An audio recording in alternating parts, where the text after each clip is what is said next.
The Academy Awards spent decades treating Westerns like second-class cinema, dismissing the genre as lowbrow entertainment unworthy of serious recognition. But 15 times, the Cowboys broke through Hollywood's snobbery and forced the industry to acknowledge what audiences already knew. What you're about to discover will completely change how you see Oscar history. Let that hussy in black tights have your claim after having been gone a whole month away from your wife and child? Number 15, Cimarron, 1931. Here's where it gets interesting. Cimarron became the first Western to win Best Picture, and it happened during the Academy's fourth ceremony when most Hollywood executives still considered Westerns cheap B-movies designed for matinee crowds. The film starred Richard Dix as Yancey Cravat, a larger-than-life newspaper editor navigating Oklahoma's land rush era, and the Academy couldn't ignore its epic scope. But here's the kicker. Cimarron won despite fierce competition from films the industry considered more prestigious, including A Free Soul and The Front Page. The victory shocked Hollywood insiders who'd spent years dismissing Westerns as formulaic shoot-'em-ups lacking artistic merit. Director Wesley Ruggles crafted something the Academy grudgingly had to respect, a Western that felt like prestige cinema, with its sprawling narrative spanning 40 years of American frontier expansion. The film cost an astronomical $1.4 million, making it RKO's most expensive production at that time. That budget showed on screen through elaborate set pieces, including a breathtaking recreation of the 1889 land rush featuring thousands of extras and authentic covered wagons. The Academy recognized technical achievements alongside the Best Picture win, nominating Cimarron for 7 total awards. It also won Best Adapted Screenplay and Best Art Direction, proving Westerns could compete in multiple categories beyond just spectacle. What makes this victory crucial is timing. Hollywood was transitioning from silent films to talkies, and Westerns struggled in that shift because gunfights and galloping horses worked better visually than verbally. Cimarron proved dialogue-driven Westerns could thrive in the sound era. The film's success opened doors, but the Academy quickly slammed them shut again, ignoring Westerns for the next decade. Number 14, Stagecoach, 1939.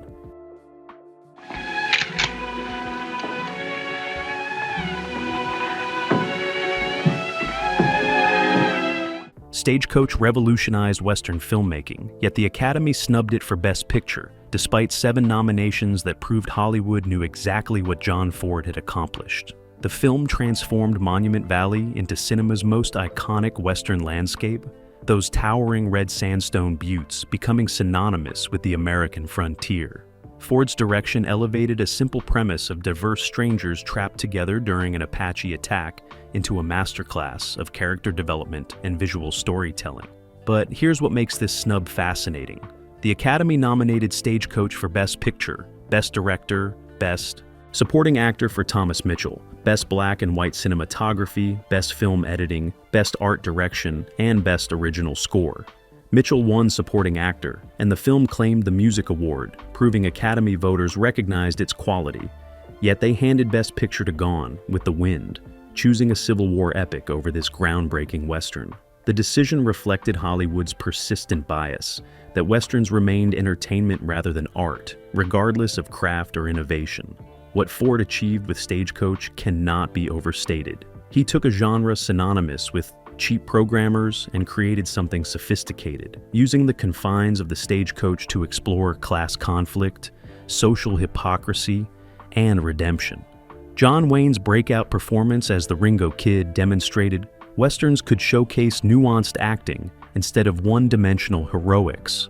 The film's influence rippled through decades of cinema, with directors from Akira Kurosawa to Sergio Leone citing it as inspiration.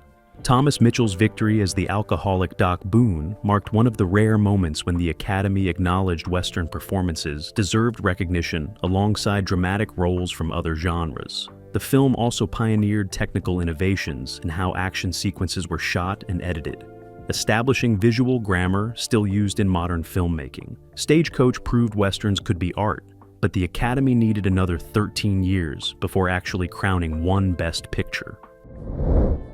Number 13, The Ox-Bow Incident, 1943.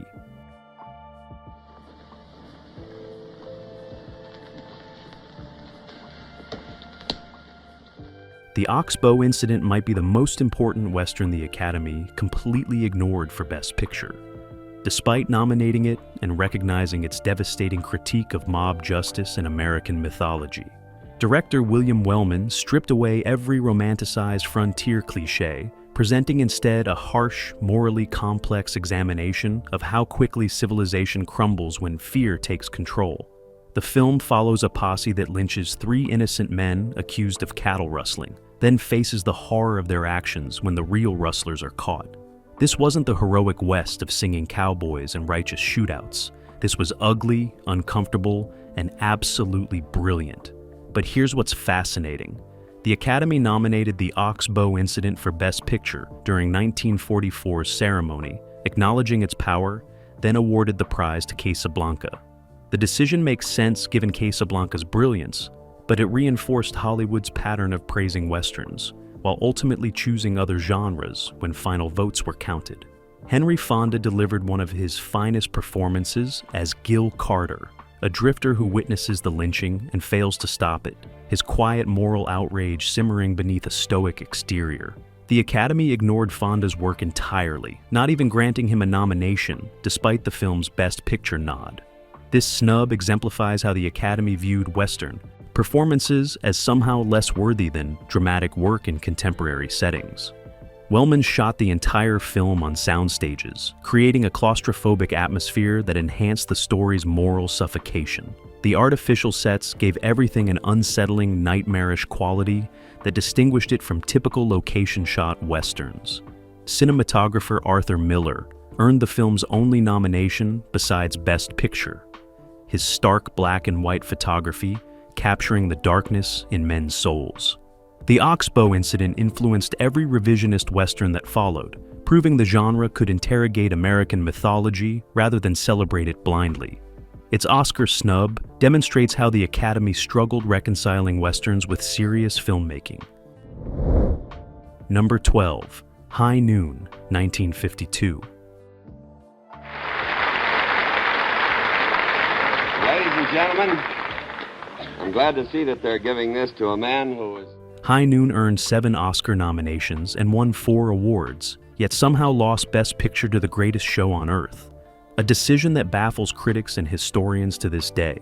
Gary Cooper's portrayal of Marshal Will Kane, abandoned by his town as outlaws approach for revenge, stands among cinema's greatest performances, and the Academy at least recognized that, awarding him Best Actor.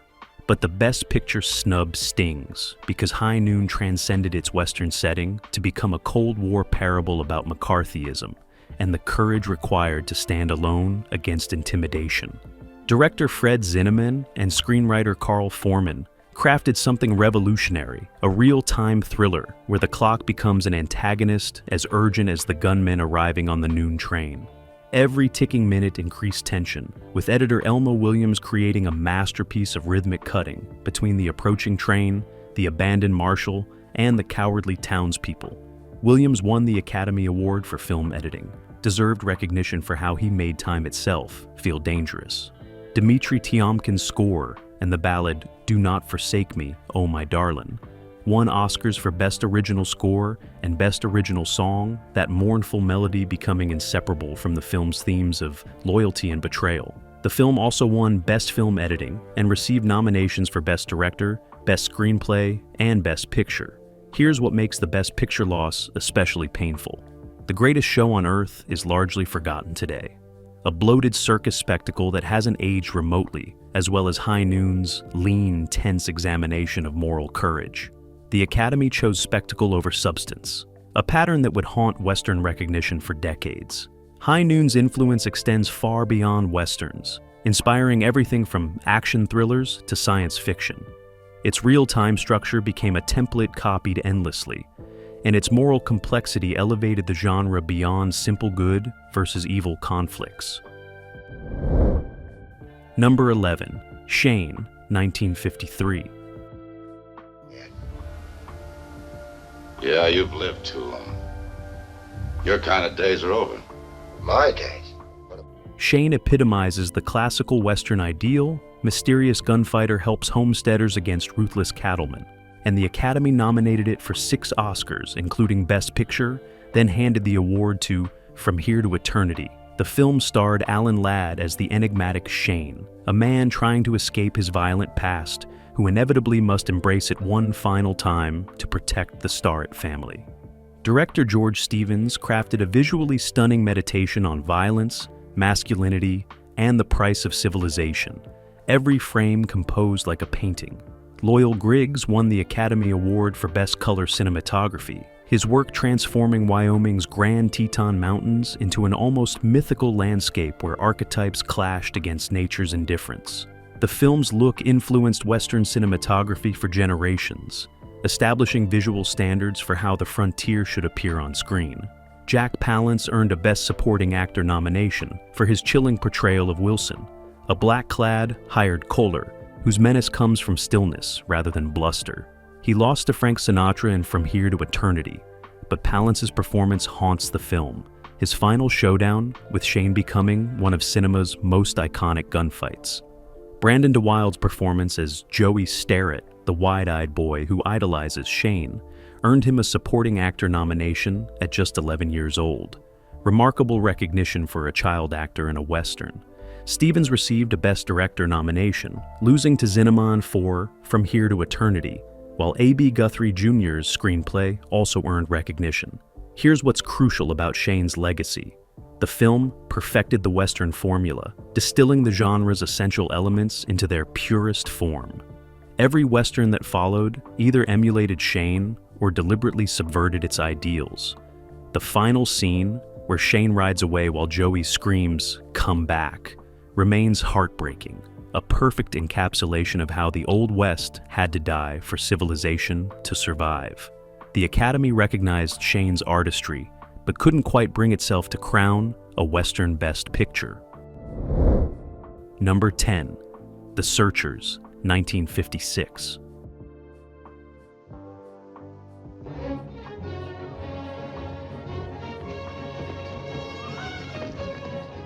The Searchers stands as possibly the greatest Western ever made, and the Academy's decision to completely ignore it for Best Picture remains one of Oscar history's most embarrassing oversights. Director John Ford's masterpiece starring John Wayne as the obsessed, racist Ethan Edwards searching for his kidnapped niece received exactly 0 nominations from the Academy. Not one. This snub reveals everything about Hollywood's bias against Westerns during the 1950s. What Ford accomplished with The Searchers transcends the Western genre, creating a psychologically complex character study disguised as an adventure film. Ethan Edwards isn't heroic in any traditional sense. He's consumed by hatred, driven by racism, teetering between rescue missions and revenge fantasy. Wayne's performance, the finest of his career, conveyed internal torment through minimal dialogue and powerful physical presence. The fact that the Academy couldn't even nominate him shows how deeply they dismissed Western performances as mere genre work. Winton Hoch's cinematography transformed Monument Valley into an emotional landscape, those iconic doorway framing shots becoming cinema's most analyzed images. Ford used the harsh desert beauty to externalize Ethan's internal desolation, creating visual poetry the Academy completely ignored. The film's influence rippled through cinema history, with directors from Martin Scorsese to George Lucas citing it as foundational to their artistic development. The Searchers deconstructed Western mythology decades before revisionist Westerns became fashionable, questioning manifest destiny, exposing racism inherent in frontier expansion, and suggesting heroes might be monsters depending on perspective. Its complete Oscar shutout demonstrates how the Academy viewed Westerns as unworthy of serious consideration, regardless of artistic achievement. Max Steiner's score deserved recognition, his themes capturing both the grandeur and tragedy of Ethan's obsessive quest. The film's ending, with Ethan framed in that doorway, unable to enter the civilization he helped create, ranks among cinema's most powerful final images. Number 9, The Alamo, 1960. Yeah. Hurry. Don't let us stay. John Wayne directed and starred in The Alamo, a passion project that earned 7 Oscar nominations, including Best Picture, proving the Academy occasionally recognized ambitious Western spectacles even when they ultimately chose other films. Wayne poured his personal fortune and political ideology into this epic recreation of the 1836 battle where outnumbered Texans fought Santa Anna's Mexican army. The film cost $12 million, making it one of the most expensive productions of its era, that budget visible in elaborate battle sequences and a massive Alamo set built outside Brackettville, Texas. The Academy nominated The Alamo for Best Picture, Best Supporting Actor for Chill Wills, Best Cinematography, Best Film Editing, Best Original Score, Best Sound, and Best Song. It won Best Sound, with Gordon Sawyer and Fred Hines recognized for their work, capturing cannon fire and battlefield chaos. Here's what's fascinating about this nomination. The Alamo represented old-fashioned patriotic Western mythology at the exact moment American cinema was becoming more cynical and complex. The film arrived just 4 years after the Searchers deconstructed Western heroism, yet Wayne's Alamo presented straightforward heroes sacrificing themselves for freedom. Critics savaged the film's simplistic view of history and heavy-handed messaging, yet the Academy still nominated it for Best Picture, suggesting voters responded to its scale and sincerity. Chill Will's supporting actor nomination became controversial after he ran an aggressive campaign, including a tacky advertisement comparing Academy voters to Alamo defenders. The stunt backfired spectacularly, and Wills lost to Peter Ustinov in Spartacus. Dmitri Tiomkin's score earned recognition, his rousing themes attempting to elevate the siege into mythic tragedy. William Clothier's cinematography captured the Texas landscape beautifully, though critics argued the film looked better than it thought. The Alamo's 7 nominations proved the Academy would recognize big-budget westerns, but Best Picture still went to The Apartment, Billy Wilder's contemporary satire. Number 8, The Magnificent Seven, 1960. The Magnificent Seven transformed Akira Kurosawa's Seven Samurai into a western, and while it became a massive commercial success, spawning sequels and a television series, the Academy completely ignored it except for 1 nomination for Best Original Score. Elmer Bernstein's iconic theme became one of cinema's most recognizable pieces of music, that galloping rhythm synonymous with Western adventure. The fact that this was the film's only nomination demonstrates how the Academy dismissed crowd-pleasing Westerns regardless of quality or influence. Director John Sturges assembled an incredible cast: Yul Brynner, Steve McQueen, Charles Bronson, James Coburn, Robert Vaughn, Brad Dexter, and Horst Buchholz, playing gunfighters hired to protect a Mexican village from bandits. The ensemble dynamic and character development elevated what could have been a simple action film into something more nuanced, each gunfighter representing different motivations for violence and different relationships with death. But here's the kicker. The Magnificent Seven influenced countless films across multiple genres, establishing the assembling the team narrative structure copied endlessly in heist films, war movies, and superhero franchises. Its cultural impact dwarfs most Best Picture winners from 1960, yet the Academy treated it as disposable genre entertainment. Bernstein's score lost to Ernest Gold's music for Exodus, a respectable competitor, but the fact that nothing else about the Magnificent Seven earned recognition shows the Academy's Western bias. Charles Lang's cinematography deserved a nomination, his widescreen compositions capturing both the Mexican landscape's beauty and the impending violence's tension. The performances, particularly McQueen's rebellious Vin and Brynner's stoic Chris, became templates for Western anti-heroes. Robert Vaughn's cowardly Lee, a former soldier haunted by fear, represented psychological complexity rarely seen in Western gunfighters. The film's success proved audiences craved sophisticated Westerns with moral ambiguity, but the Academy remained uninterested in recognizing such achievements unless forced by overwhelming quality. Number 7. How the West Was Won, 1962. Took me about as long to win this as it did to win the West. I would like to thank a great producer. How the West Was Won attempted something unprecedented.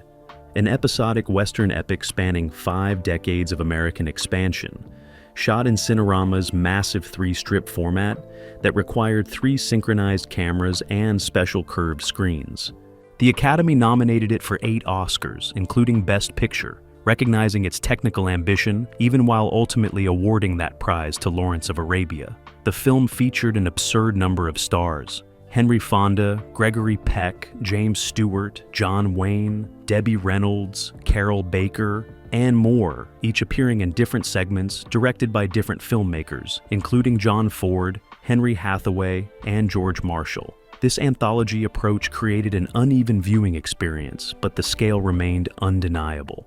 How the West Was won 3 Oscars, Best Story and Screenplay, Best Film Editing, and Best Sound, while receiving nominations for Best Picture, Best Cinematography, Best Art Direction, Best Costume Design, and Best Original Score. The multiple wins proved the Academy recognized its technical achievements, particularly William Hornbeck and Harold Kress's editing, which somehow created coherence from 3 directors' different visual styles and Cinerama's inherent technical challenges. Here's what makes this nomination significant. How the West Was Won represented Hollywood's last gasp of classical, unquestioning Western mythology before revisionism took over. The film celebrated manifest destiny without irony, presenting westward expansion as heroic progress rather than conquest. Within a few years, Westerns would deconstruct these myths, making How the West Was Won feel like a nostalgic farewell. The Cinerama format created unique problems and opportunities, the 3 cameras capturing peripheral vision, but creating visible lines where the images joined. Cinematographers William Daniels, Milton Krasner, Charles Lang Jr., and Joseph Lachelle had to account for these technical limitations while still creating beautiful imagery. Alfred Newman and Ken Darby's score earned recognition for weaving traditional American folk songs into original compositions. The Best Picture nomination represented respect for ambition rather than execution. Number 6, Butch Cassidy and the Sundance Kid, 1969.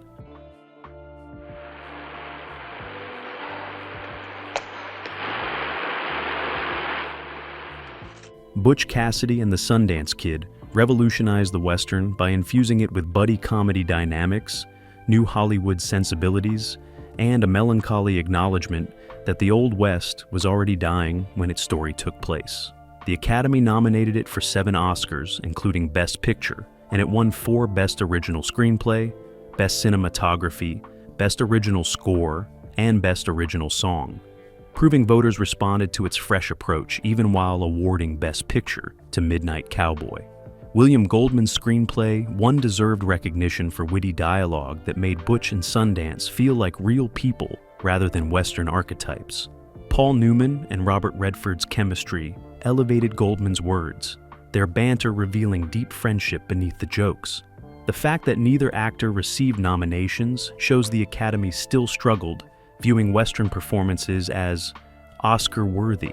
Even in a film nominated for Best Picture, Conrad Hall's cinematography won its Oscar through stunning compositions that captured both Wyoming's beauty and Bolivia's harsh desolation, where the outlaws met their fate. Hall's work helped establish the sun-drenched, romanticized visual style that defined late-period Westerns, attempting to mythologize a vanishing era. Burt Bacharach's score and the song "Raindrops Keep Fallin' on My Head" became massive commercial successes. That bicycle scene montage representing director George Roy Hill's willingness to embrace anachronistic music and editing for emotional effect. Critics initially dismissed this choice as gimmicky, but it became iconic. Here's what's crucial. Butch Cassidy and the Sundance Kid acknowledged the West was already finished by 1905 when most of the film takes place, the outlaw lifestyle obsolete in a modernizing world. This melancholy self-awareness distinguished it from traditional Westerns that pretended the frontier still existed. The film's 4 Oscar wins represented significant Western recognition, but Best Picture going to Midnight Cowboy suggested the Academy preferred stories about contemporary urban decay over historical frontier decline. Number 5, True Grit, 1969. Heidi! What are you doing here? I'm having a little conversation with the marshal. Sit down, sis. True Grit finally earned John Wayne his only Academy Award for Best Actor, after decades of being overlooked. The Academy belatedly recognizing his talents through his performance as Rooster Cogburn, a one-eyed, whiskey-soaked U.S. Marshal hired by a determined teenager to avenge her father's murder. Wayne was 61 years old when he won, the Oscar functioning as both recognition for this specific performance and a career achievement acknowledgement. His portrayal of Cogburn balanced comedy and pathos, gruff exterior hiding, surprising tenderness toward young Mattie Ross. The film earned Wayne his second Oscar nomination. His first came 24 years earlier for Sands of Iwo Jima, and he beat strong competition, including Richard Burton in Anne of the Thousand Days and Dustin Hoffman in Midnight Cowboy. Here's what makes this victory significant beyond Wayne personally. The Academy had nominated other Western performances over the decades, but rarely rewarded them, treating the genre as unworthy of acting recognition. Wayne's win suggested that the barrier might finally be crumbling.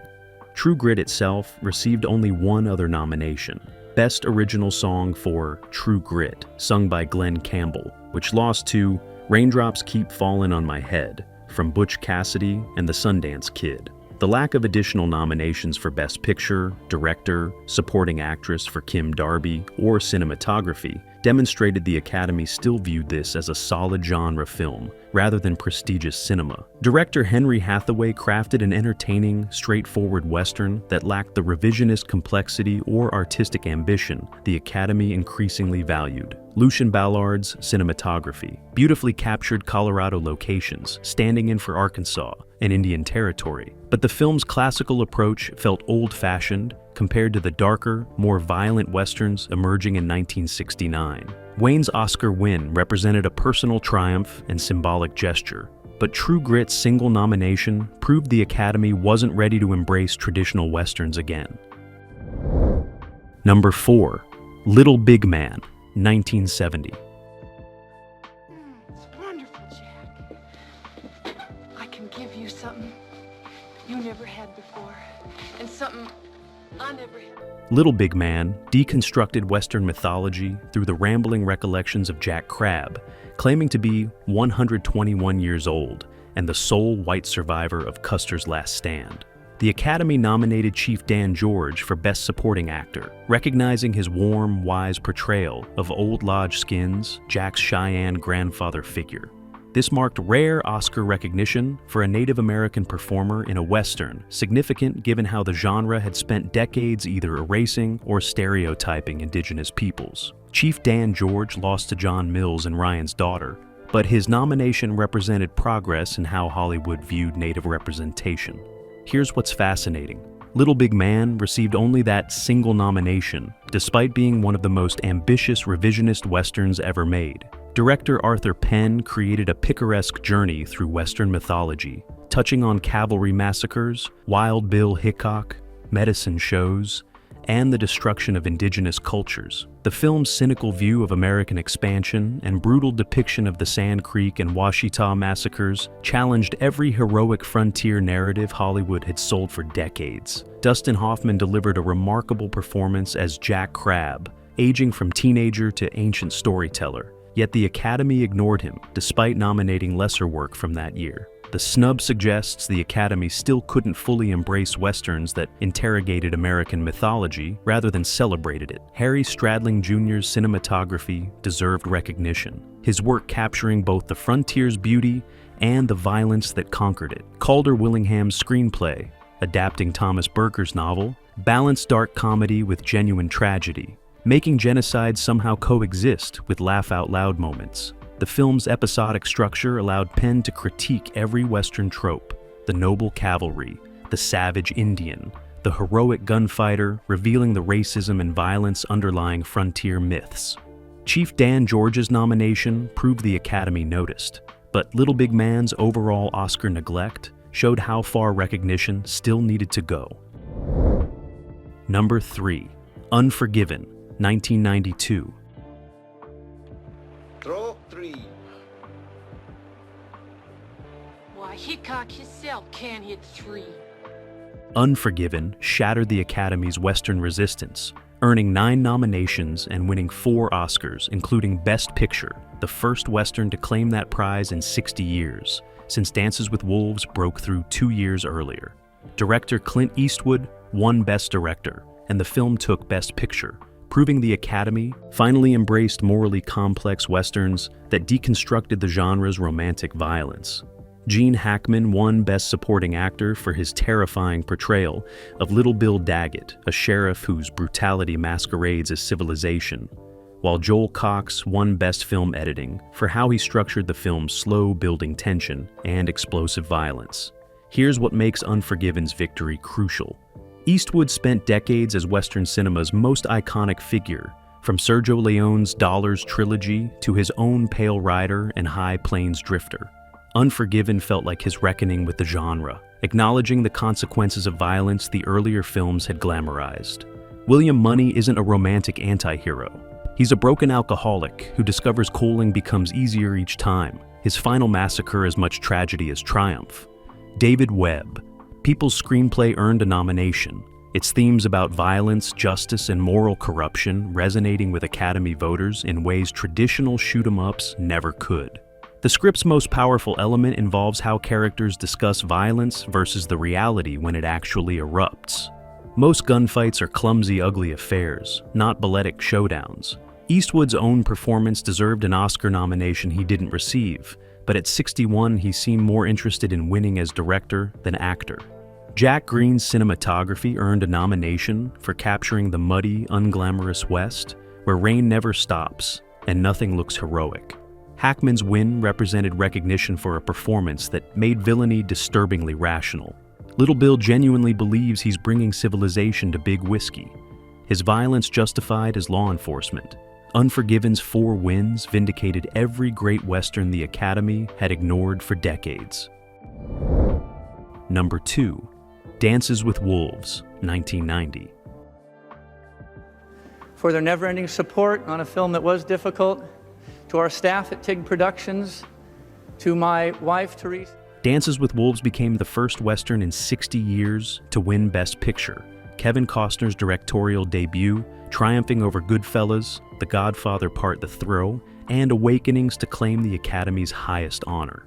The film earned 12 nominations and won 7 Oscars: Best Picture, Best Director, Best Adapted Screenplay, Best Cinematography, Best Film Editing, Best Original Score, and Best Sound, a sweep that announced Westerns could finally compete for prestige recognition. Costner directed and starred as Lieutenant John Dunbar, a Union soldier who befriends a Lakota Sioux tribe and ultimately joins them, choosing indigenous culture over the white civilization, destroying it. This sympathetic portrayal of Native Americans felt revolutionary in 1990, though critics argued it still centered a white savior narrative. Here's what made this victory significant beyond the film itself. Dances with Wolves cost $22 million, a substantial investment for a 3-hour Western told partially in Lakota with subtitles. The fact it succeeded commercially and critically proved audiences would embrace ambitious Westerns if given the chance. Dean Semler's cinematography deserved its Oscar, his sweeping shots of South Dakota prairies capturing the frontier's majesty before civilization destroyed it. The film's visual beauty seduced Academy voters who might otherwise have dismissed a Western. John Barry's score won for its soaring themes that romanticized Dunbar's journey from isolated soldier to Lakota warrior. Michael Blake won Best Adapted Screenplay for adapting his own novel, his script balancing intimate character development with epic scope. Neil Travis won Best Film Editing for assembling Costner's footage into a coherent 3-hour narrative that never felt its length. The sound team won for immersive audio that made the buffalo hunt sequence feel visceral and immediate. Costner's Best Director win represented vindication for believing in the project when studios showed skepticism. The 7 wins demolished the notion that Westerns couldn't compete across multiple categories. Dances with Wolves opened the door for Unforgiven's success 2 years later. Number 1, No Country for Old Men, 2007. So many people have a part of this, chief among them Cormac McCarthy. No Country for Old Men claimed Best Picture along with 3 other Oscars, but whether it qualifies as a true Western sparks endless debate among purists who argue it's more neo-noir thriller than frontier film. The Coen brothers' adaptation of Cormac McCarthy's novel takes place in 1980 West Texas, drug deals and Vietnam veterans replacing cattle drives and cavalry. Yet, thematically and visually, it's absolutely Western moral men confronting violence in harsh landscapes, the old ways dying before encroaching chaos, the frontier transformed but still unforgiving. The Academy awarded the film Best Picture, Best Director for Joel and Ethan Coen, Best Supporting Actor for Javier Bardem, and Best Adapted Screenplay, recognizing its excellence while probably not consciously categorizing it as a Western. Here's why this matters. If you accept No Country for Old Men as Western, which the film's setting, themes, and visual language support, it becomes the most recent Western to win Best Picture, proving the genre remains viable when filmmakers approach it with intelligence and craft. Bardem's performance as Anton Chigurh created one of cinema's most terrifying villains, a philosophical cooler whose coin flips represent fate's randomness in an amoral universe. His Oscar win marked recognition for a performance that updated the Western villain for contemporary anxieties. The Coens won Best Director for their precise control of tone and pacing, creating unbearable suspense through what they chose not to show as much as what they revealed. Their Adapted Screenplay Oscar honored how faithfully they captured McCarthy's themes while making necessary cinematic adjustments. Roger Deakins received another of his many nominations for cinematography, his work transforming Texas into a sun-bleached purgatory where violence erupts. Without warning, the lack of traditional score Carter Burwell provided minimal music forced viewers to sit with uncomfortable silence, every sound magnified and menacing. Tommy Lee Jones anchored the film as Sheriff Ed Tom Bell, an old lawman overwhelmed by violence he can't understand or stop, his character embodying the Western's central question: what happens when frontier justice fails? The Academy spent a century treating Westerns as disposable genre films unworthy of serious recognition, but these 15 broke through that snobbery and forced Hollywood to acknowledge the frontier's cinematic power. Which Western victory meant the most? Drop your thoughts below and subscribe for more deep dives into Oscar history.